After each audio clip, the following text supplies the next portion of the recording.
G'day. We're at Goongarrie Station at the moment, which is about 100 kilometres north of Kalgoorlie. And we've just stopped in here for the night on our way back from Exmouth. And we decided we'd do a quick video just showing you the Jackson Forward Fold camper.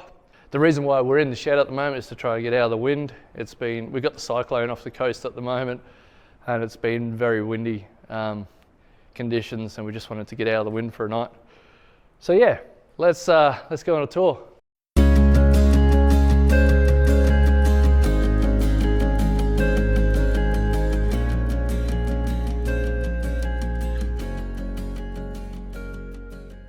Now we've been living in this, I think we've done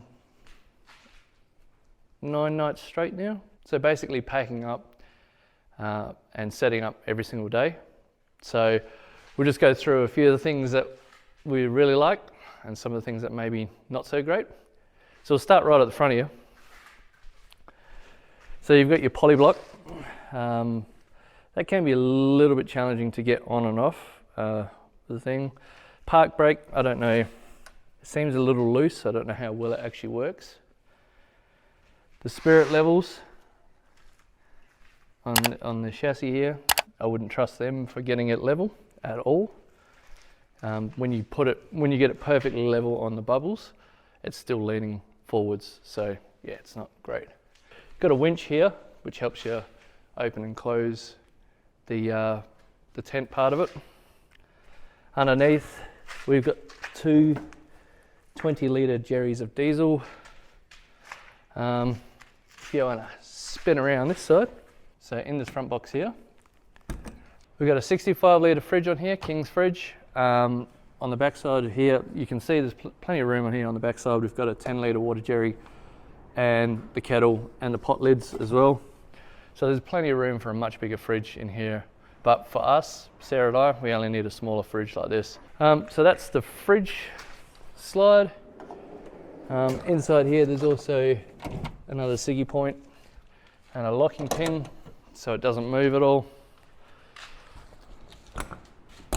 What we've got in here is our pantry. Up at the top, you've got the poles for the annex. In here, we haven't set the annex up yet. We were going to, but it was just too windy in Exmouth, and we didn't want to wreck it. Cool. So we've got all of our foods in here, plenty of storage for food, but there is food in here, and clear top bag. There's a fire extinguisher as well. Also in this bottom drawer, we have all of our cooking stuff, like the pots, pans. And then, yeah, we would probably prefer it to have these the same size. But, you know, it's not a deal breaker really. It still does the job perfectly fine. Stairs to get in, we'll go through the inside a bit later. Oh, there's ciggy points everywhere. 12-volt ciggy points everywhere on this thing. So there's 2 here. There's another one inside the fridge slide area. There's 2 just above the kitchen here. So move on to the kitchen now. So in this first drawer here, there's not a lot in there. It's really just storage for the hoses that go to the sink, the gas, and the water. They got these little locking tabs so they don't fall open when you're traveling at all, which is really good. We've been storing all of our grey water in the bucket. That's not the original hose. I broke the original hose. I'll be honest, it was me. It was my fault. The reason I did though, it wasn't set up correctly to start with, all right? And I thought I would try and be Mr. Fix-It and heat it up and put it back on. But as I was doing that, I just broke it. It just tore to pieces. Big, strong hands, you know what they say. Anyway, we've got a dish rack with this. It's got two levels on it. Really handy to have actually. If you had just this space, it would be not as good. Got another drawer here. This one we store, we've got alfoil in there, just yeah, kitchen utensils and stuff like that, salt and pepper, stubby holders from Lake Navarino. That was another camping adventure that we went on. And then in this final drawer is just normal sort of cutlery drawer. Yeah, knives, forks. We've got a 3-burner stove, but what I will say about it is in the wind, it's not that great at all. The burners start blowing out, or you just don't generate enough heat to cook with. So what we have done, we had to do it in Exmouth. It was Exmouth. Got really, really windy up there. I held a towel on the back side of it to stop the wind from coming in, and we could finally get something cooked. But it took a long time for it to cook. Again, when we make coffee in the morning, it takes a long time for this thing to heat up the water and the coffee. So it's a bit of a downside, but it's not too bad. Like it will do the job if you need it to. But we're going to probably invest in maybe a windshield to go around it to help. On the end of it, you've got another little slide out table, bit of a prep area. It comes with the bugs. Those bugs are free with this particular kitchen. It's got a bottle opener on the end here, and a stabilizer leg as well. Now the one issue we did have with this when we first were opening the kitchen, we've only just sort of figured it out, is we weren't pulling it out hard enough. We were just pulling it out, and then it wouldn't quite lock in. But you just got to give it a little bit of extra pull. So we jumped on the Facebook page, the MDC Facebook page, and we asked the Brains Trust about what to do with this not locking, and they just said we just got to pull it out a little bit harder. It feels a bit weird doing it at first, but once you pull it out hard enough, it'll actually lock in and it won't go anywhere. On the back, there's a couple of recovery points down the bottom here if you ever need to recover it, although if you are going to recover it, you definitely need to disconnect from the vehicle before trying to pull it. If you pull this and the vehicle, you'll break everything. On the back, we've got a couple of spare tyres, so 2 spares, which is great, especially if you're going in remote locations. It's definitely something you want to have spare of.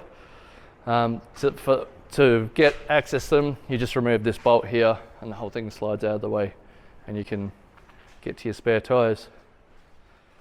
Around here, got another winch to help winch the tent back.